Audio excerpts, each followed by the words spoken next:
नहीं पता नहीं, जो तारी राय सो मारी राय, nothing to do nowhere to go,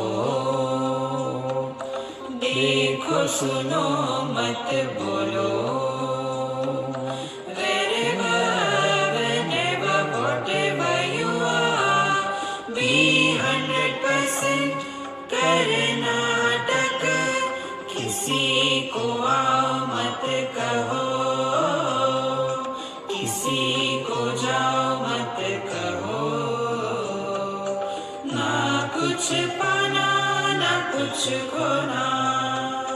Who asked you live at zero complaint level, मौज में रहो, be happy।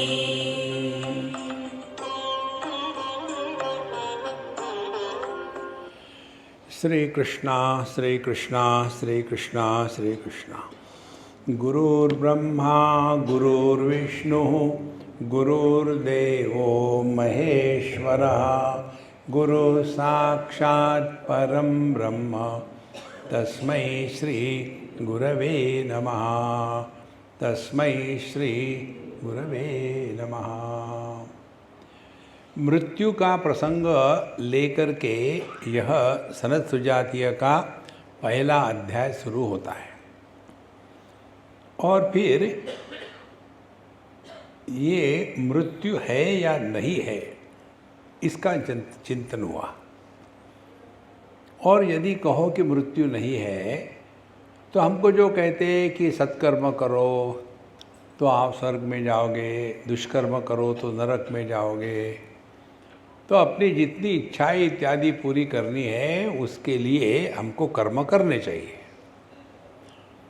अब ये जो बताते हैं हमको शास्त्र, इसका तात्पर्य क्या है? तात्पर्य ये है कि जो आत्मचिंतन कर नहीं सकते, जो अभी दुनिया को सत्य मान करके चल रहे हैं, तो वो हमेशा यही सोचते हैं कि ये अच्छा है, सत्य है और इसीलिए इसी में रहना है। और फिर हम दुनिया में देखते हैं कोई कोई लोग ऐसे हैं कि गोल्डन स्पून मुंह में लेकर के पैदा होते हैं।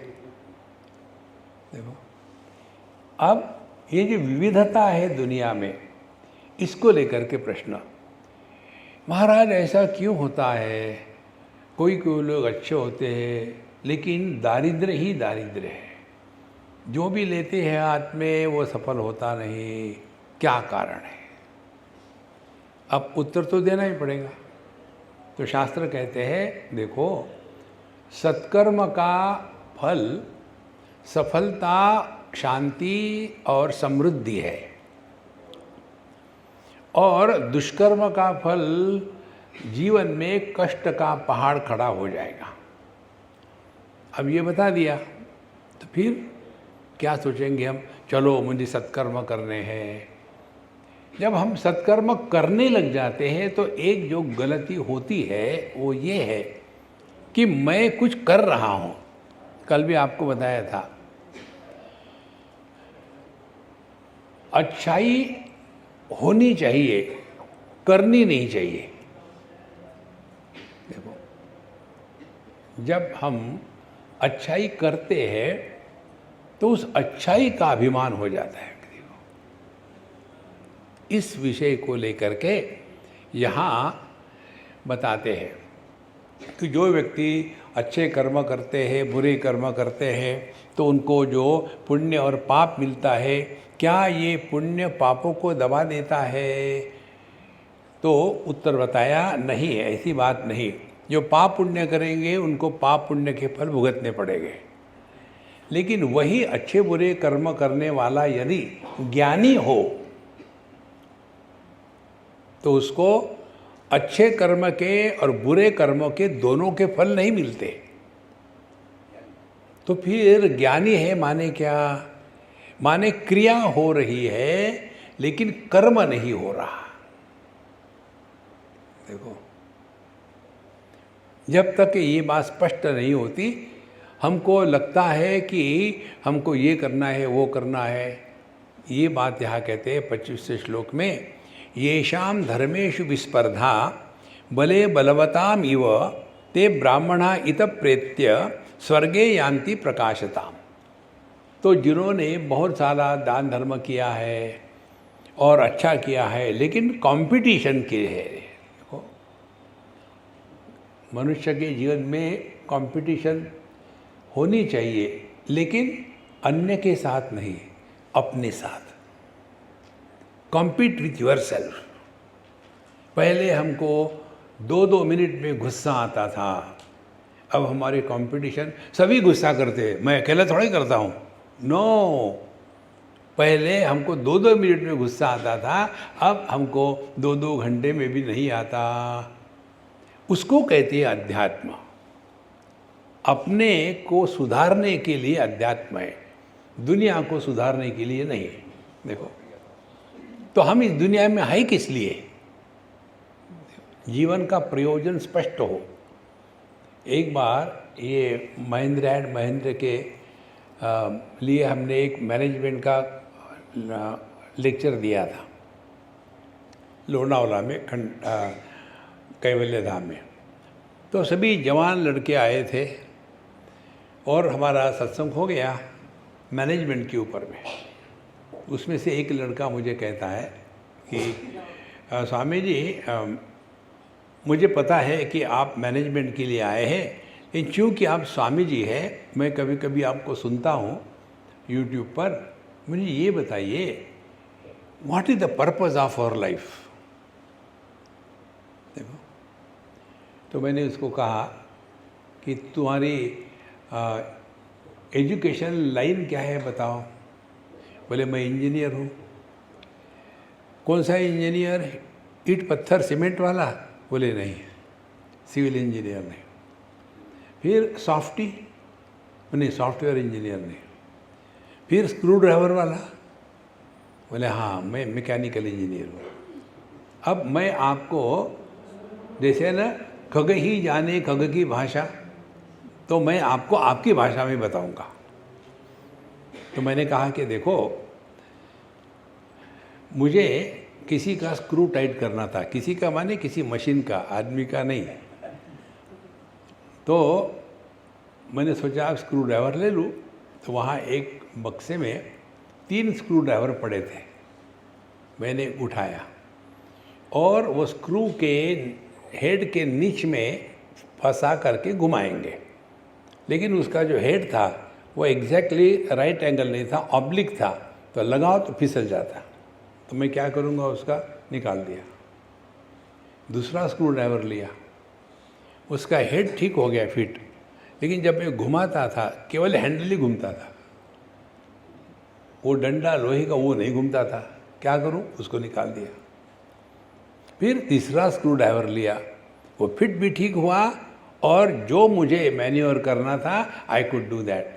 अब ये 3 स्क्रू ड्राइवरों में से मैं कौन सा लूँगा? The third one. अब ये स्क्रू ड्राइवर का अपना कोई प्रयोजन नहीं है। प्रयोजन किसका है? जिसने उसको हाथ में पकड़ा है। और हम किसको हाथ में पकड़ते हैं? जो उपलब्ध है, जो लायक है, जो कैपेबल है, जो फ्री है, जो विलिंग है, उसी को लेते हैं ना। कितनी सिंपल बात है। अब ये स्क्रू ड्राइवर जो बनाया था, ये स्क्रू ड्राइवर के लिए बनाया क्या? नहीं, किसी के हाथ में चला जाए तो वो काम करेगा। इसी प्रकार से हम जो पैदा हुए ना दुनिया में, हम स्क्रू ड्राइवर के जैसे हैं। और हमारे कन्हैया लाल नारायण भगवान, उनकी समस्या ये है कि उनको हाथ नहीं है, अपाणिपादो।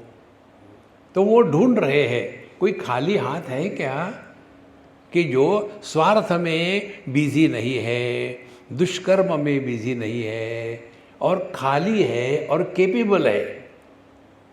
तो वो ऐसे हाथों को भगवान ढूंढ रहा है।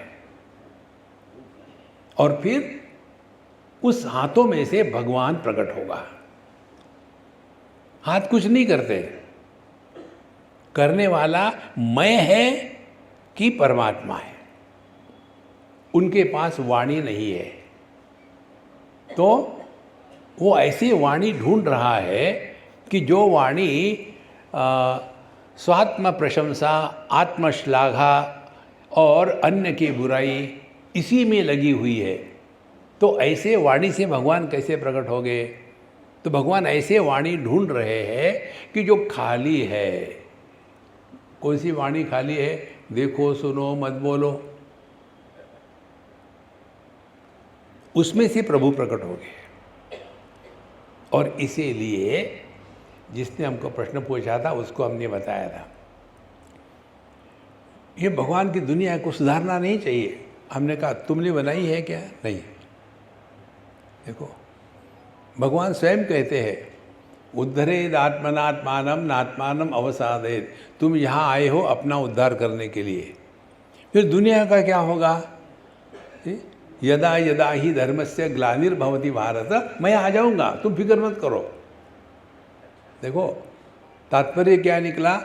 हमारे माध्यम से अच्छाई सहज रूप से आ जाए।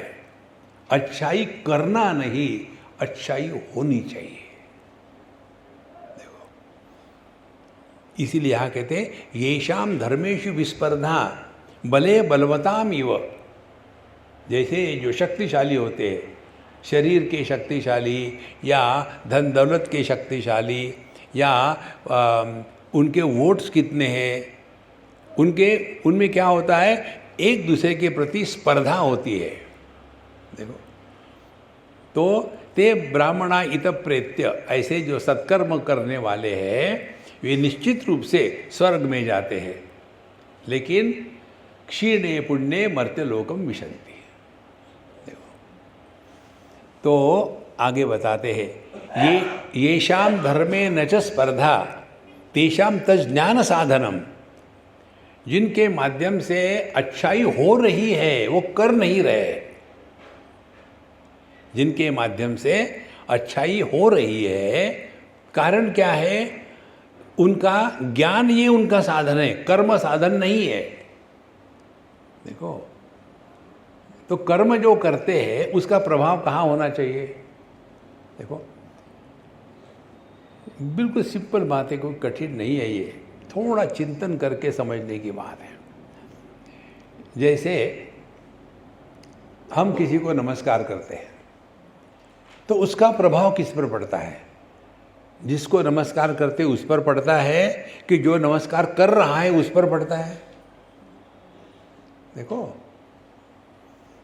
लेकिन यदि हमारे जैसे अज्ञानी लोग सोचे, देखो इतने लोग आकर के मुझे नमस्कार कर रहे, मैं 30 मार्क का हूँ, तो सत्यानाश गारंटीड। देखो संतो, जो कर्म करता है उसका प्रभाव उसके मन पर होना चाहिए। तो कहते हैं वेदांत में, कर्माणि चित्त शुद्ध्यर्थम। तो जो भी कुछ हमारे माध्यम से हो रहा है, ये तो हरि इच्छा से हो रहा है। देखो, इसीलिए येषाम धर्मे न च स्पर्धा। देखो, अच्छाई करनी नहीं, अच्छाई होनी चाहिए।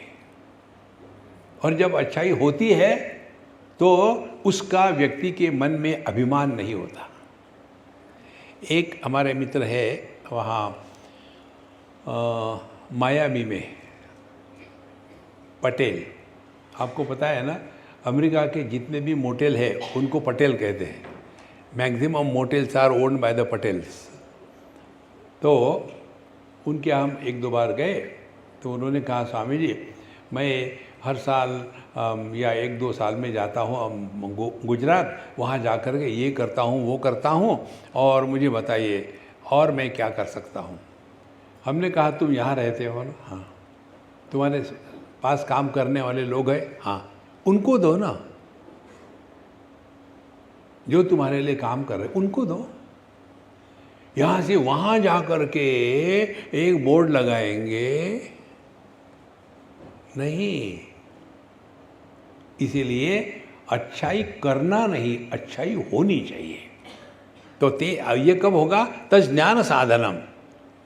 तो ज्ञान क्या है? ज्ञान यही है, क्रिया प्लस कर्तृत्वाभिमान इज इक्वल टू कर्म। देखो, एकादशी के दिन चावल खाया तो पाप, क्योंकि मैंने खाया। पेट में जाने के बाद कॉन्स्टिपेशन हुआ तो पाप है कि पुण्य है? डिसेंट्री हुई, पाप है कि पुण्य है? देखो, माने अपने जीवन में जितना व्यक्ति को बुराई का अभिमान होता है, उतना या उससे भी ज़्यादा अच्छाई का अभिमान होता है। इसीलिए ते ब्राह्मणा इता मुक्ता स्वर्गे यान्ति त्रिविष्टपम। तो जो कर्म के साथ ज्ञान लगाते हैं, देखो जीवन में दो ही चीज़ें आवश्यक है। देखो, कोई पक्षी हो, उसका एक पंख तगड़ा है, दूसरा ढीला है, तो वो वहीं के वहीं घूमता रहेगा, उड़ नहीं जाएगा। इसी प्रकार से साधना के क्षेत्र में दोनों पंख चाहिए, ज्ञान का पंख और दूसरा कर्म कौन सा? यद्यत कर्म करोमि तत्तदखिलम शंभो तवाराधना। कर्म को जब हम समर्पण के रूप में करते हैं तो वही भक्ति है। तो कर्म और ज्ञान और भक्ति, इन दोनों के संतुलन से जब जीवन चलता है, तब जाकर के हमारे जीवन में परिपूर्णता आती है। अन्यथा हम इसी में रहेंगे। तो ते ब्राह्मणा इतो मुक्ता स्वर्गम यान्ति त्रिविष्टपम। त्रिविष्टप स्वर्ग का तात्पर्य है फिर उनके जीवन में आदि भौतिक, आदि दैविक और आध्यात्मिक इन तापों से मुक्ति होने लग जाती है। तस्य सम्यक समाचारम आहुर्वेद विदो जनाः नैनम मन्येत भूयिष्टम बाह्यम आभ्यंतरम जनम।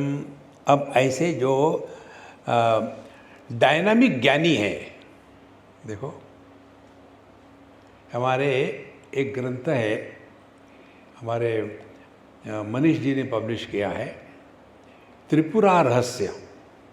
3 वॉल्यूम है उसके, हिंदी में है।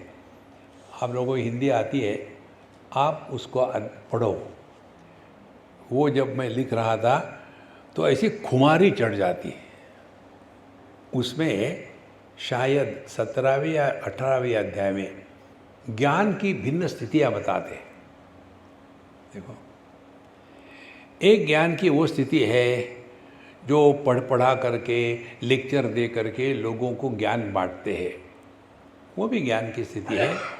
वो सबसे निम्न स्तर की, जिसमें हम बैठे हैं।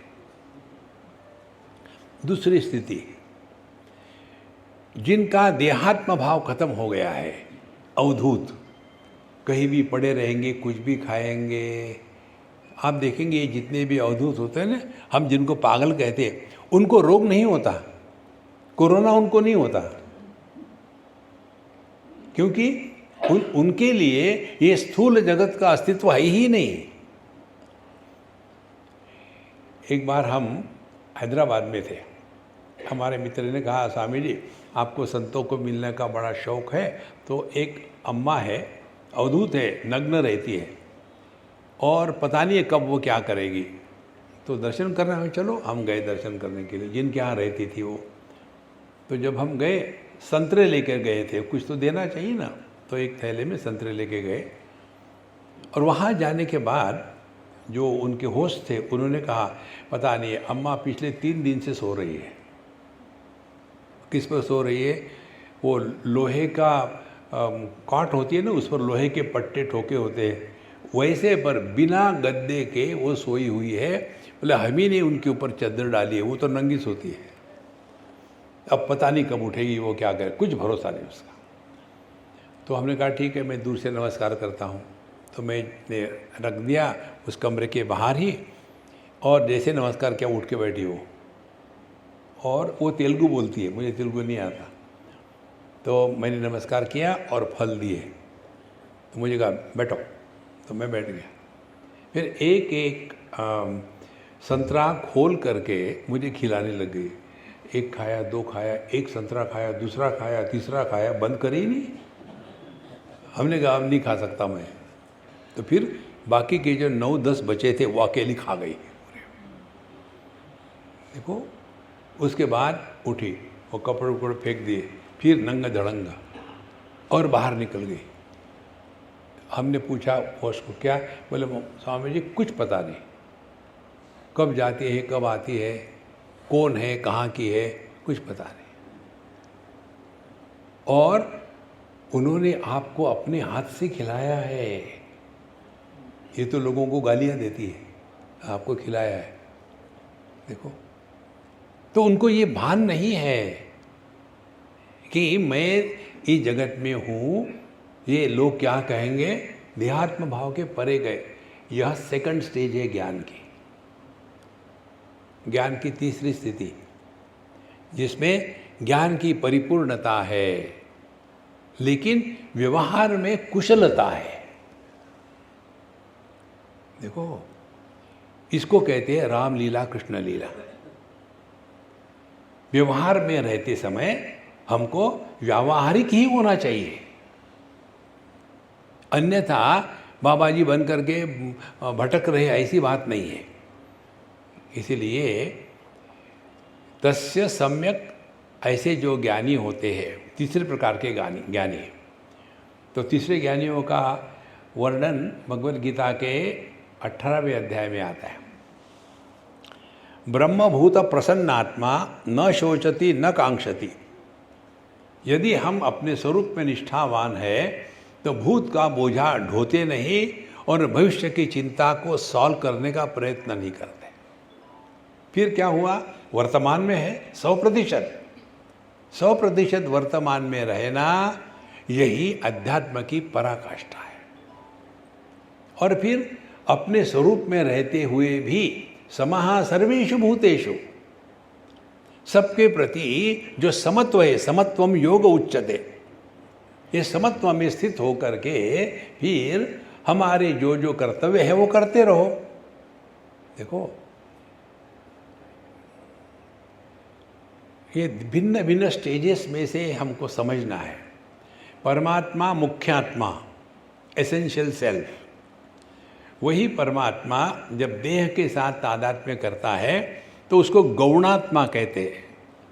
गौणात्मा नहीं, मिथ्यात्मा कहते हैं, क्योंकि मैं देह हूँ, इसका कोई आधार नहीं, दिखता है लेकिन होता नहीं, इसको मिथ्यात्मा कहते हैं। एक बार हमने अपने आप को देह मान लिया, उसके बाद next generation 2G scam begins. देह मानने के बाद फिर मैं, माँ बाप, भाई बहन, सास ससुर, संसार शुरू हो गया। इनको कहते हैं व्यावहारिक आत्मा।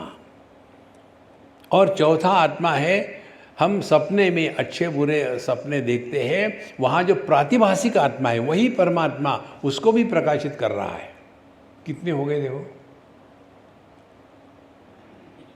एक मुख्यात्मा, फिर दूसरा मिथ्यात्मा देहात्म भाव, तीसरा जगत में रहना है तो व्यावहारिक आत्मा, चौथा स्वप्न पुरुष प्रातिभाषिक आत्मा।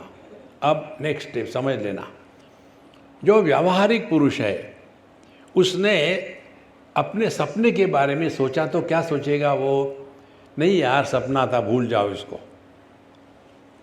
अब उसको सपने में इंटरेस्ट नहीं रहेगा।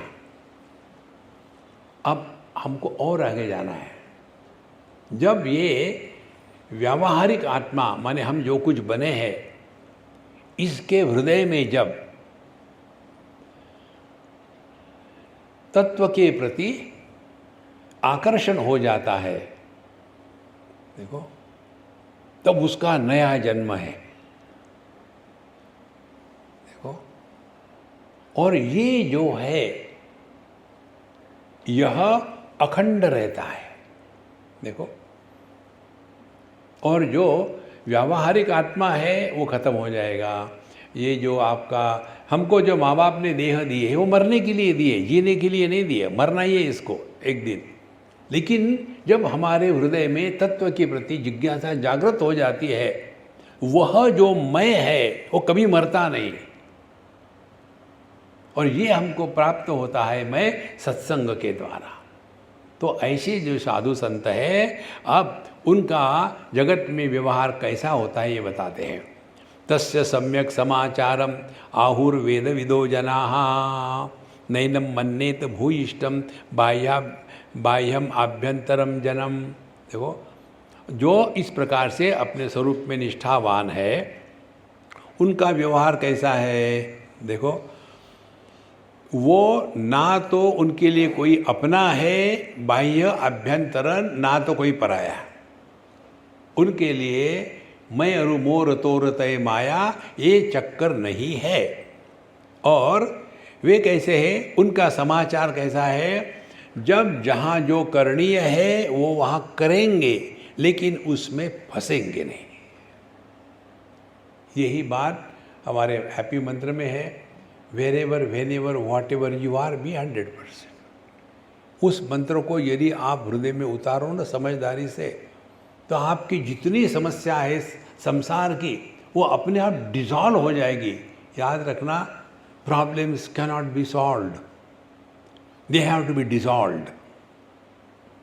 देखो, और ये डिसॉल्व करने का एक ही तरीका है कि हम ये समझे, देखो, कि ये दुनिया को हमको सुधारना नहीं है, बिगाड़ना नहीं है।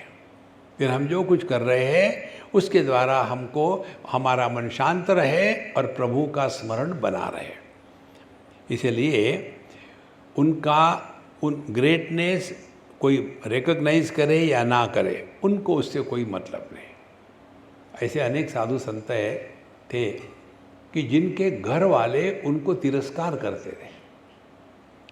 जैसे एक महात्मा आप जानते हैं, उनका नाम युक्तेश्वर गिरी महाराज, जो परमहंस योगानंद के गुरु थे। अब उनकी जो माँ थी, वो हमेशा अपने बच्चे को डांटती थी। ये बड़ा बाबा जी होके बैठा है, घर का कुछ देखता नहीं, वहाँ केस चल रही है खेती की, इसको जाओ कहो तो ये जाता नहीं, और दिन भर बैठा रहता है। अब पता नहीं क्या करे, भगवान ऐसे बच्चे किसी को ना दे। देखो, ये भी सिद्धांत समझ लो, आपको अच्छा नहीं लगेगा, हु केयर्स।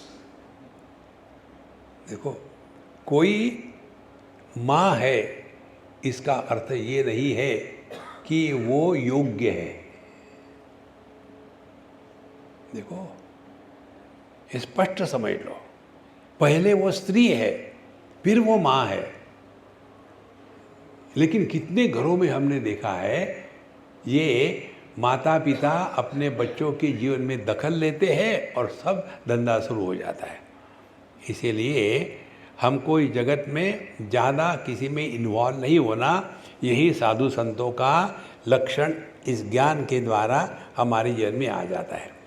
यत्र मन्येत भूयिष्ठम प्रावृषिव तृणोदकम अन्नपानम च विप्रेन्द्र तज्जीवेन अनुसंज्वरेत। अब कहते हैं, ऐसे ज्ञानी पुरुष को कहाँ रहना चाहिए?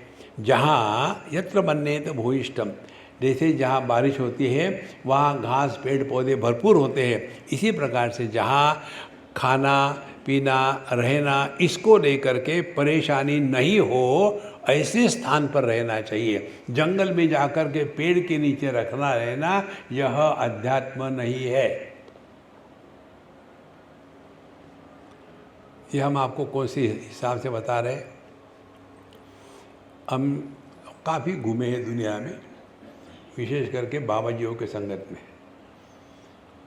एक बार हम बंगाल में थे, और ये जो अघोरी लोग होते हैं ना, उनके बीच में, तो उनकी साधना रात को शुरू होती है 9-10 बजे के बाद। तो बीच में अग्नि जलाया था, जो भी कुछ कर रहे थे, उनका मदिरा पान शुरू हो गया, और वो अफीम गांजा उसका चल रहा था धुआं, और सबको पता था मैं ये कुछ लेता नहीं। तो मैं वहाँ बैठा, और फिर उनके गाने शुरू हो गए, बाउल के गाने, और डांस शुरू हो गया, और मैं शांत बैठा था। उसमें से एक बूढ़ाऊ 2-3 घंटे के बाद, 3-4 घंटे के बाद मेरे पास आया। महाराज, हमने कहा नमस्कार प्रभु, क्या आज्ञा है? बोले मैं आपको देख रहा हूँ। तो मैं चुप हुआ, बोले आप पर किसी का प्रभाव ही नहीं पड़ता। आप एक आसन में बैठे हो, आपके मन में इतनी भी खरोच नहीं आ रही, हम इतना धूम धड़ाका कर रहे। हमने कहा इसका कारण ये है, मैंने हमारे सत्संगियों से सीखा है। जैसे सत्संगी बैठते सुनते नहीं, वैसे मैं भी यहाँ बैठा हूँ सुनता नहीं, इसीलिए सभी सत्संगी मेरे गुरु है। देखो कितनी सिंपल बात है। तो यत्र मन्येत भूयिष्ठम, खामो खाम इन चीज़ों को लेकर परेशानी नहीं, कब मिलेगा खाना, का नहीं, जहाँ मिलता है ठीक से रहो और अपने मन को शांत रहो। देखो, और फिर ऐसे महात्माओं के उपस्थिति में ही सब चीज़ें ठीक होने लग जाती है अगल बगल की, कुछ करने की जरूरत नहीं है। तो अन्नपानम च विप्रेन तज्जीवन अनुसंज्वरेत, तो वहाँ रहे, खामो खाम अपने आप को कष्ट देना यह अध्यात्म नहीं है, समझ लेना। हमको लोग पूछते हैं स्वामी जी आप एकादशी करते हैं ना, हमने कहा इट डिपेंड्स। डिपेंड्स माने क्या? उस दिन खाना किसके घर है। यदि गुजराती या मारवाड़ी होगा तो हम एकादशी करते हैं, यदि गुजराती मारवाड़ी नहीं हो एकादशी नहीं करते। बोले ऐसा क्यों? गुजराती मारवाड़ी को कहें एकादशी के दिन बहुत माल बनता है, उनका पूरा ध्यान खाने पर ही है, दूसरा किसी नहीं। देखो तो सिद्धांत क्या है हमारा, पेट को भर के रखो, दिमाग को खाली रखो। हम उल्टा करते हैं, पेट को खाली रखते हैं, यही सोचते रहते हैं अब कल एकादशी है तो आज दशमी है तो ज़रा ज़्यादा खा लेते हैं, कल फिर खाना नहीं है, एकादशी के दिन क्या खाना है, फिर शुरू हो एक ही बार खाना खाना खाना। सिंपल बात है, शरीर को ऐसे टॉर्चर करना ये अध्यात्म नहीं है। देखो इसीलिए पेट को भर के रखो, इतना भी भर के मत रखो कि उठना कठिन हो रहा। योग का सिद्धांत है जितनी हमारी भूख होती है उससे 50% खाना खाना चाहिए। समझो आप 10 चपाती दबा सकते हो तो 5 खानी चाहिए, और 1/4 जो है, 1/4 भाग उतना पानी पीना चाहिए, और 1/4 भाग खाली छोड़ना चाहिए वेंटिलेशन के लिए। नहीं तो इतना दबा दबा के खाते हैं। स्वामी जी खाना खाया, कैसा था, बोलते क्यों नहीं बाबा, पता नहीं चलता। अच्छा लगा आपको, क्या अच्छा लगा, अब तो बोलना ही है। तो फट से मुंह खोला, जलेबी निकाल के दिखाई, अब इतना दबा के खाएंगे और फिर कहेंगे कि देखो जी पेट जरा गड़बड़ हो रहा। आप देखेंगे कई लोगों का होता है, रोज़ खाना खाने के बाद यही उनका डायलॉग होता है, आज जरा ज़्यादा ही हो गया। अरे यार रोज़ उतना ही खाते हो। तो यत्र अकथयमानस्य प्रयच्छत अशिवम भयम अतिरिक्तम इवा कुर्वन् स श्रेयान्नेतरो जनः।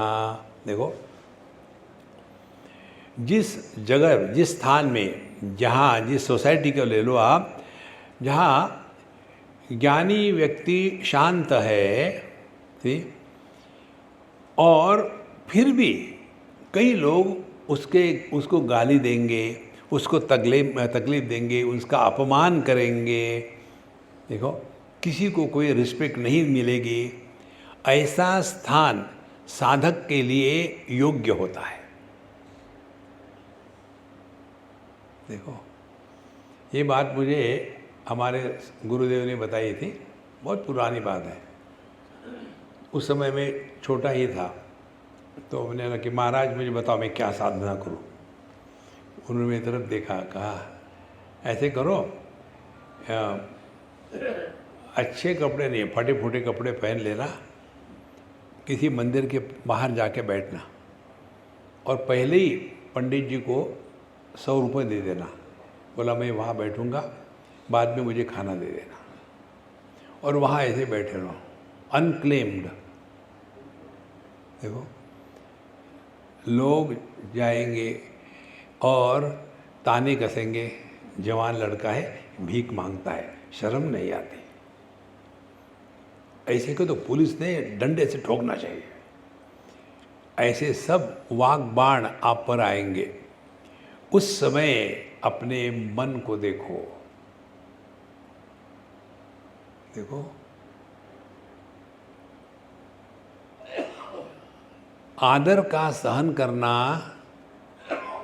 उससे भी कठिन है। अपमान तो आदमी सहन कर सकता है, आदर को सहन करना बहुत कठिन है। और आदर के क्यों सहन करते हम? हमको लगता है कि लोग हमारा आदर कर रहे हैं, नहीं, परमात्मा का कर रहे हैं। एक बार रुद्रप्रयाग की बात है, हम बस में से उतरे और खड़े रहे, किसी ने हमको चाय दिया, हमें चाय पीना शुरू कर दिया। उतने में एक डॉक्टरनी आ गई, हमारे ग्रुप में ही थी। तो कहती, स्वामी जी ये लोग आके आपको नमस्कार कर रहे हैं, आपको कैसे लगता है? कोई अनजान आदमी आके आपको नमस्कार करे, आपको कैसे लगता है? तो मैंने कहा, एक मिनट मेरा चाय पकड़ना, पीना मत। फिर दूसरी जो अम्मा आने वाली थी नमस्कार कर रहे हैं ना, अम्मा रुको। फिर मैंने कहा, ये जो है ना, ये मेरी माँ है। मैंने उसके पैर छुए। मुझे नमस्कार करोगी तो 1 किलो पुण्य मिलेगा, मेरी माँ को नमस्कार करोगे तो 1 टन मिलेगा। अब डिसाइड करो। Line diverted. मैंने अपने चाय का प्याला लिया, निकल गया। अब वो वहाँ गाड़ी गई ना, शी कांट गो एनीवेयर। एक के बाद एक, एक के बाद एक के बाद एक। जब हमारा जाने का समय आया, अब मुझे मालूम है मेरे पर पड़ने वाली है, और आ करके ऐसी गुस्सा करी, Swami ji you are nasty, why did you do like that? हमने कहा, अम्मा तुमने मुझे पूछा था ना, अनजान आदमी आकर के नमस्कार करते हैं, कैसे लगता है? लगा। देखो महाराज, आदर केवल परमात्मा का होता है। हम साधु संतों को क्यों नमस्कार करते हैं? क्योंकि उनके माध्यम से प्रभु प्रकट हो रहे हैं। हम जाकर के एक पत्थर के मूर्ति को नमस्कार करते क्यों? कि उस पत्थर के मूर्ति में प्रभु प्रकट हो रहे हैं। और ध्यान से सुनना, वो पत्थर को पता नहीं है, हमारी ये भावना है, जाकी रही भावना जैसी। देखो, तो जब हम जगत में कुछ भी करते हैं तो उसका प्रभाव अपने अंतःकरण पर होता है। इसलिए जहाँ शांत रहे हम, कोई हमारा तारीफ़ करे, कोई कंडेम करे, कोई अनादर करे, कुछ बात नहीं, हमारी यही साधना है। सब जगह सब कुछ होता है, आदर मिलता है, तो वहाँ कंफर्टेबल रहना कौन सी खास बात है? सभी प्रकार की समस्या हो और फिर भी आपका मन का संतुलन नष्ट नहीं होता, तब जा कर के हमने ज्ञान के मार्ग पर पैर रखा है।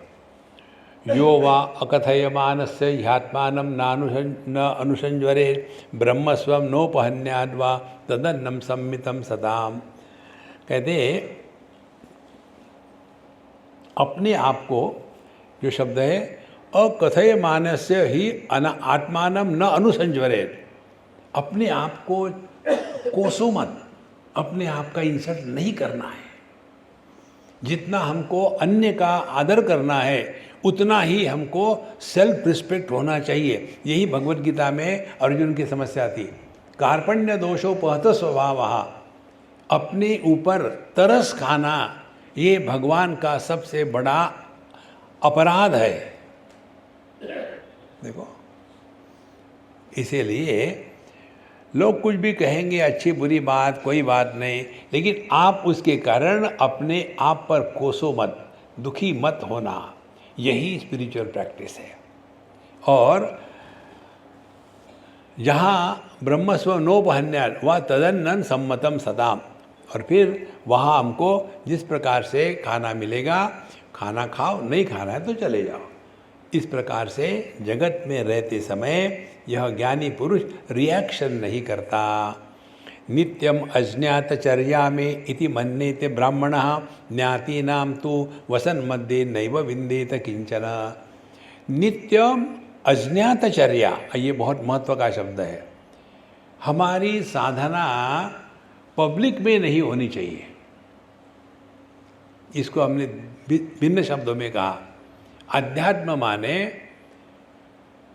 निर्विशेष सत्ता, कुछ विशेष मत बनो। जैसे आकाश मंदिर में है तो पवित्र नहीं होता, टॉयलेट में है तो अपवित्र नहीं होता। जैसे बिजली का बल्ब मंदिर में है तो पवित्र नहीं है, टॉयलेट में है तो अपवित्र नहीं है। इसी प्रकार से नित्यम अज्ञातचर्या में हमको कुछ सिद्ध नहीं करना। देखो, हमको पूछते स्वामी जी आप बुरा मत मानना, लेकिन आप चंदन नहीं लगाते, कोई माला नहीं पहनते, ये महात्माओं को अच्छा नहीं लगता। हमने कहा बिल्कुल ठीक कह रहे आप, फिर आप क्यों नहीं रखते? हमने कहा हम CH आत्मा है, हम महात्मा नहीं है। मालूम है ना CH आत्मा? सो जा राजकुमारी, एक ही उसका गाना है जो पूरे दुनिया को हिला देता है। उसके गाने से बच्चे जग जाते हैं, वो सो जा राजकुमारी कहते। इसीलिए ज्ञाति नाम तो वसन मध्य नैव विन्देत किंचन, सब में ऐसे रहे कि किसी को पता भी ना चले कि आप अध्यात्म के मार्ग पर हो। देखो, ये बहुत बड़ी सीक्रेट होती है। ये पब्लिक नहीं है कि देखो देखो मालूम है मैंने इतना जप किया, मैंने ये किया, मैंने वो किया। हाँ, एकदम अज्ञानी बन करके रहो। ज्ञातिता वसन मध्य नैव विन्देत किंचन। आगे कहते हैं, ये ज्ञानी के सब दिनचर्या बताते हैं। को ही एवं अंतरात्मानं ब्राह्मणो मंतुमर्हति निर्लिंगम अचलम शुद्धम सर्वद्वंद्व विवर्जितम। तो यह जो हमारा स्वरूप है, इसको कैसे बताया जा सकता है? देखो, आकाश को आपको लखाना है तो कैसे लखाएंगे? एक सिद्धांत है, the unknown is indicated with reference to the known. आप इनको जानते हैं क्या? नहीं। आप गुप्ता जी को नहीं जानते? नहीं जानते। अरे यार, वो अपना कपूर है ना, हाँ उसको मैं जानता हूँ, ये उसका जवाई है। अच्छा, कपूर का ये जवाई है, तो कपूर मालूम है, उसके संदर्भ से उसको जाना। इसी प्रकार से हमको क्या मालूम है? दुनिया, सुख दुख, लाभ हानि, अपना पराया, इसके संदर्भ से परमात्मा को जानो। इसीलिए कहते हैं को ही एवं अंतरात्मारम ब्राह्मणों मंतुर्हति। तो हम अपने स्वरूप को किसी प्रकार से चिंतन करना, बोलना या उसके बारे में डिस्कस करना असंभव है। कारण क्या है? निर्लिंगम, इसका कोई लिंग नहीं है। लिंग माने क्या? जिसके द्वारा लखाया जाता है। जैसे तिरंगा झंडा, यह भारत का लिंग है। इसी प्रकार से निर्लिंगम अचलम, जिसमें कोई परिवर्तन नहीं है, शुद्धम, किसी प्रकार की उसमें गंदगी नहीं है, और सर्वद्वंद्व विवर्जितम, जिसमें किसी भी प्रकार का द्वंद्व नहीं है। अब ये सब को आप पकड़ लोगे ना, मन शांत हो जाएगा। हम आपको इस सब का एक वाक्य में बता दें। परमात्मा का स्मरण माने दुनिया का विस्मरण।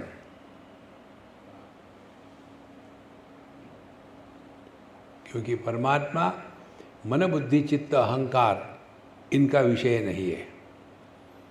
मन बुद्धि चित्त अहंकार दुनिया में फंसा है, और इसीलिए चाहता है कि भगवान हमारे इंद्रियों के माध्यम से पकड़ में आ जाए, या मन में भावना के माध्यम से पकड़ में आ जाए, या बुद्धि में कंसेप्ट के माध्यम से पकड़ में आ जाए, ये तीनों नहीं है। इसी को लेकर के इस सिद्धांतों को जरा इस पर चिंतन करना। पहले है निर्विशेष सत्ता, दूसरा है प्रमाण निरपेक्ष अनुभूति, अब भी के अब भी। रूप ब्रह्म को देखते हैं क्या? कैसे? आंखों से। Very good. आप हो? हाँ जी हूँ। किसके द्वारा आप सिद्ध करेंगे कि आप हो? क्या आपने अपने आप को इंद्रियों से देखा है? नहीं। मन से फील किया है? नहीं। बुद्धि से कंसेप्चुअली जाना है? नहीं। तो अपना जो होना है उसके लिए किसी भी प्रमाणों की अपेक्षा नहीं है। यहाँ कहते हैं निर्लिंगम अचलम शुद्धम। और इसीलिए जो ज्ञानी पुरुष है वो किसी भी प्रकार के दुराग्रह में नहीं रहते, कोई दुराग्रह नहीं।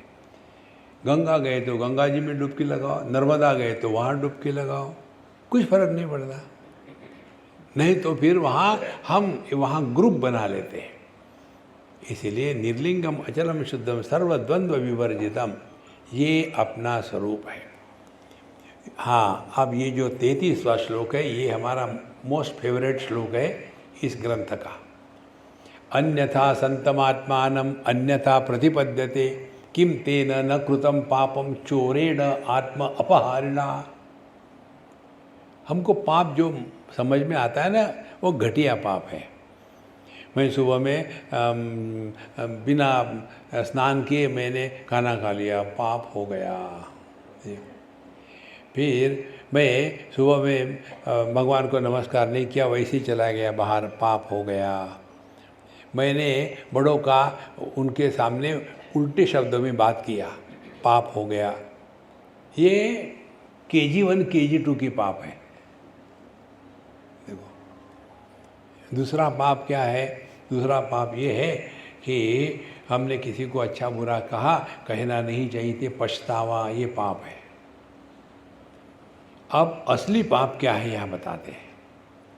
अन्यथा संतम आत्मानम, हम एसेंशियली डिवाइन हैं, लेकिन अन्यथा संतम अन्यथा प्रतिपद्यते, लेकिन हमने अपने आप को देह और जीव मान के रखा है। क्या इससे कोई बड़ा पाप हो सकता है? किम तेन न कृतम पापम। देखो,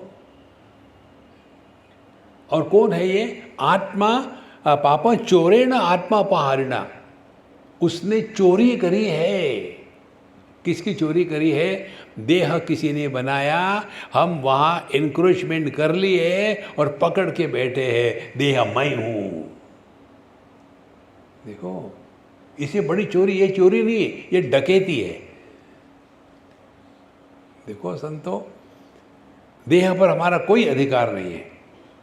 इसीलिए हमारे शास्त्र कहते हैं मातृदेवो भव, पितृदेवो भव, आचार्य देवो भव, अतिथि देवो भव।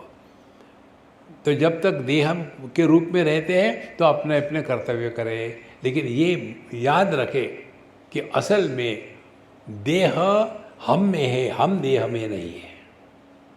देखो, तो यो अन्यथा संतमात्मानम अन्यथा प्रतिपद्यते किम तेन न कृतम पापम।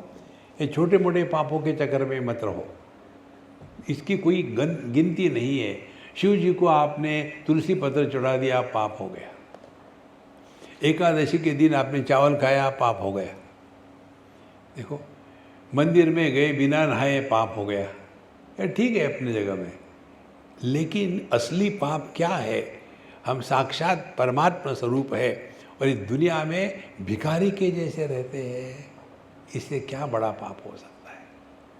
अपने स्वरूप को पहचानना यही अध्यात्म है, यही ज्ञान है। अश्रांतः स्यादनादाता सम्मतो निरुपद्रवः शिष्टो न शिष्टवत्स स्यात् ब्राह्मणो ब्रह्मवित् कविः। देखो, तो ज्ञानी पुरुष कौन होता है? स्याद अनादाता, वो अपने आप को सब लोगों से विशेष रूप से स्वीकार नहीं करता। ये भी हमने बताया आपको, निर्विशेष सत्ता अपने आप को विशेष रूप से स्वीकार न करे।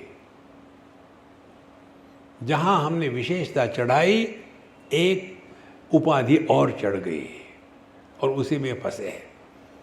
तो जो व्यक्ति अश्रांतः, कभी भी अपने जीवन में थकता नहीं, वो क्यों नहीं थकता? क्योंकि किसी भी प्रकार का मैं और प्रेशर से काम नहीं करता। एक उदाहरण दो आपको, हम किसी के यहाँ गए खाने के लिए और खाना मैंने खाया और हमने कहा हमेशा की तरह अन्नदाता सुखी भव, स्टैंडर्ड फॉर्मेट है वो। उसके बाद हमने कहा अम्मा खाना बहुत बढ़िया बना था। तो उनके पति देव ने कहा स्वामी जी आप यहाँ आकर के रहो, इतना बढ़िया खाना मुझे आज तक नहीं मिला।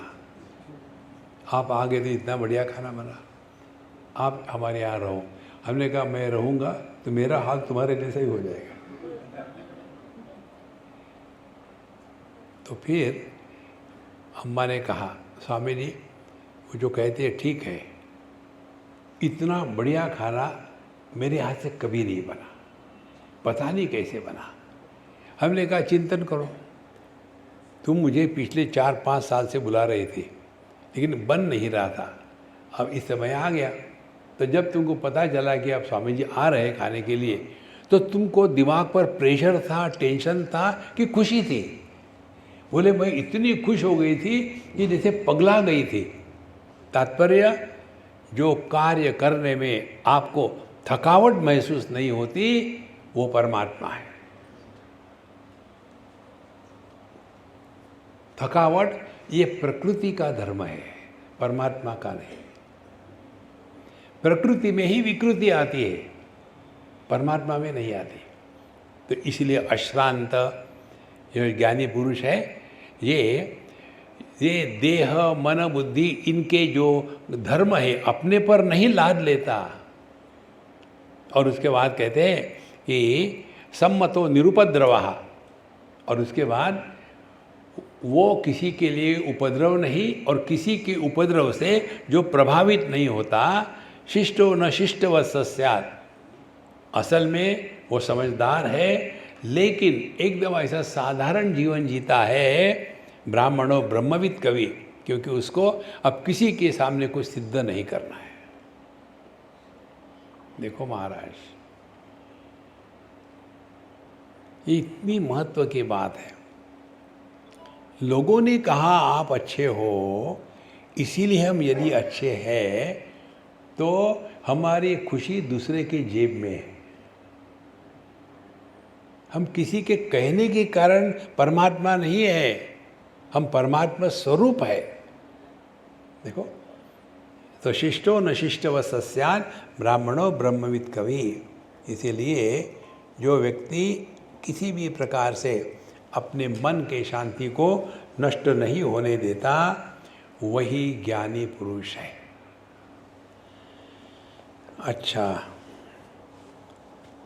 आगे कहते हैं यथा वान्तमश्न, हाँ ब्यूटीफुल श्लोक। ये यथा वान्तमश्नन्ति बाला नित्यम अभूतये एवं ते वान्तमश्नन्ति स्ववीर्यस्य उपभोजनात्। देखो, इतने कड़क शब्दों का प्रयोग किया है।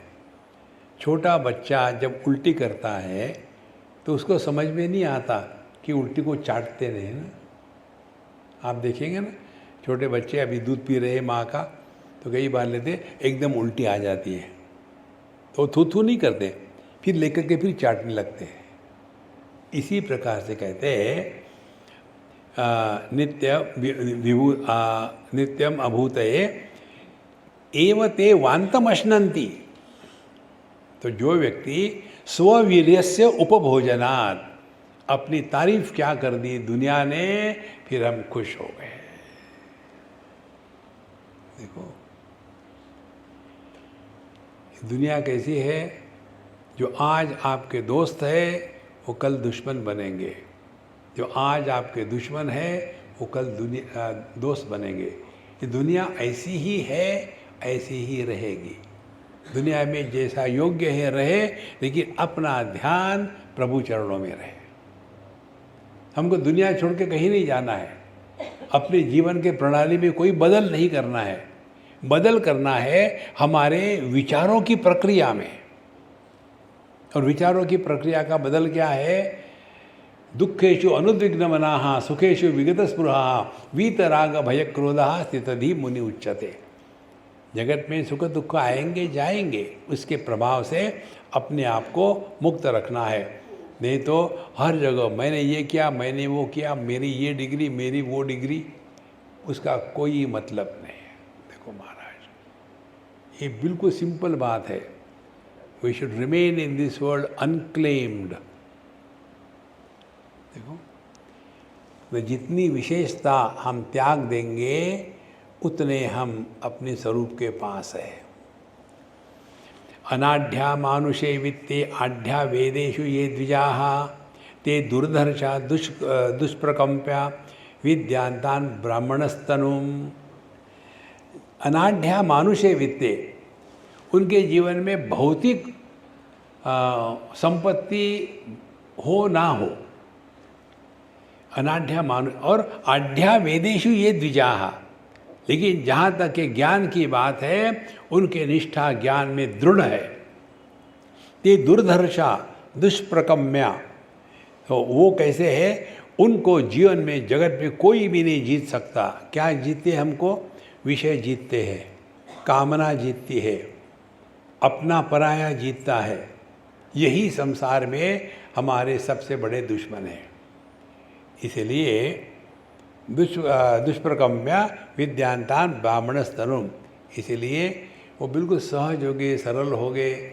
इसका मतलब ये नहीं कि दारिद्र्य हमारे जीवन की सफलता है, नहीं। जो कुछ मिलता है प्रभु इच्छा से मिलता है, लेकिन उसमें यदि अभिमान होने लग गया तो हम ज्ञान से हट जाएंगे। उसके साथ रहे, लेकिन प्रभु चरणों में समर्पित रहे, तब जाकर के ज्ञान की पराकाष्ठा होती है। इसीलिए व्यवहार के समय जगत के साथ भक्ति का मार्ग, ध्यान से सुनो, अब हम कंक्लूड कर रहे हैं। दो का हमको लेना है, ज्ञान और भक्ति। जगत के साथ व्यवहार करते समय भक्त बनो,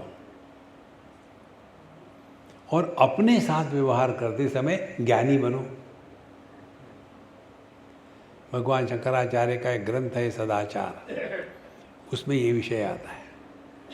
उसमें कहते हैं, अत्यंत मलिनो देहः देही चात्यंत निर्मलः असंगोहमिति ज्ञात्वा शौचमेतत् प्रचक्षते। शौच शुद्धि किसको कहते हैं? इस ज्ञान को कि देह अत्यंत मलिन है, हमारे देह से किसी भी छेद से कुछ भी निकले, पब्लिक के सामने बोलने की वस्तु नहीं होती। अत्यंत मलिनो देहा, और देही, ये देह में जो है वो अत्यंत निर्मलः, और ये जो देही है ये देह से एकदम अलग है, इसके द्वारा प्रभावित नहीं होती। तो अत्यंत मलिनो देहा देही चात्यंत असंगोहम इति ज्ञात्वा, वह मेरा स्वरूप है, ये वेदांत अपने आप पर लगाना है। दुनिया पर देखो, भगवान शंकराचार्य ने कहा है अत्यंत मलिनो देहा, तुम गंदे हो, चले जाओ यहाँ से, ये उसका अर्थ नहीं है। फिर दुनिया के साथ व्यवहार, देहो देवालय प्रोक्तः देही देवो निरंजनः अर्चितः सर्वभावेन स्वानुभूत्या प्रकाशते। हर एक देह भगवान का मोबाइल टेम्पल है। देखो, तो ये दो सिद्धांत जो है, वेदांत अपने पर लगाना है और दुनिया के साथ प्रेम भक्ति का मार्ग रखना है। नॉर्मली उल्टा होता है। कोई मरा है और आप गए सांत्वना देने के लिए, जो जिंदे हैं उनके लिए, तो उस समय वेदांत मत लाना। वेदांत लाओगे तो क्या रो रहे यार, तुम भी मरने वाले हो, ऐसे नहीं। वहाँ जा कर के जैसा व्यवहार है वैसा करे। इसलिए अनाढ्या मानुषे वित्ते आढ्या वेदेषु ये जना द्विजाः, तो जिन्होंने ज्ञान प्राप्त किया है उनका जीवन इस प्रकार से होता है। सर्वाणि भूतानि एनम संवांछन्ति, सभी उसको चाहते हैं। और यह अपने पर वेदांत का सिद्धांत लगा कर चलता है, तब जाकर के हम अपने जीवन को ठीक से चला रहे हैं। अगला प्रसंग हम कल लेंगे। ओम पूर्णमदः पूर्णमिदं पूर्णात् पूर्णमुदच्यते पूर्णस्य पूर्णमादाय पूर्णमेवावशिष्यते। ओम शांति शांति शांति। हरि ओम। श्री गुरुभ्यो नमः। हरि ओम।